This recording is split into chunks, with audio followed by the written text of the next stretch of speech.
আচ্ছা ধরো, তোমাকে কেউ জিজ্ঞেস করলো স্ট্রেস কি? না না, ডেইলি লাইফে স্ট্রেস বলছি না, ফিজিক্সের স্ট্রেস মানে কি। যেমন ধরো, এই যে স্প্রিংটা, এই স্প্রিংটাকে যদি আমরা দুপাশ থেকে ফোর্স অ্যাপ্লাই করে মানে বল প্রয়োগ করে চাপার চেষ্টা করি, কম্প্রেস করে দেওয়ার চেষ্টা করি, মানে সিঙ্ক করার চেষ্টা করি, কি হবে? যদিও একেবারেই কম্প্রেসড হতে চাইছে না, বাট স্টিল আমি তোকে কম্প্রেস করেই চলেছি, দুপাশে বল প্রয়োগ করেই চলেছি। একটু পরে কি দেখব? একটু পরে তো আমরা এরকমই দেখব না, যে স্প্রিংটা ভীষণ চেষ্টা করেও, দুপাশে বাধা দিয়েও, নিজেকে আটকানোর চেষ্টা করেও একটা টাইম পরে তো কম্প্রেসড হয়ে যাচ্ছে।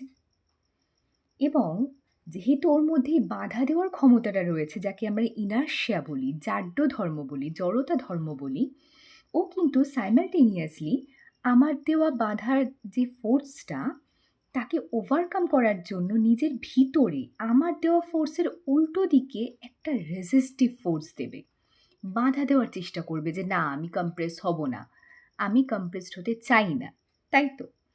এই যে ও আমার দেওয়া ফোর্সটার উল্টো দিকে নিজেকে আটকানোর জন্য বাধা দিচ্ছে, আমার দেওয়া ফোর্সটাকে, মানে এফ আর অ্যাপ্লাই করছে, রেজিস্টিভ ফোর্স অ্যাপ্লাই করছে নিজের প্রতি একক ক্ষেত্রফলে, পার ইউনিট এরিয়াতে, এটাই ওর মধ্যে কিন্তু একটা চাপ তৈরি করবে, একটা স্ট্রেস ডেভেলপ করবে।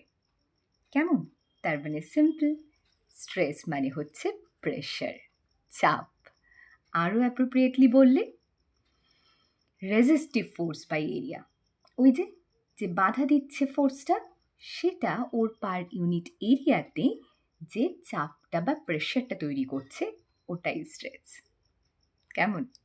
কি আর স্ট্রেসটা কি বেশি স্ট্রেসফুল লাগছে?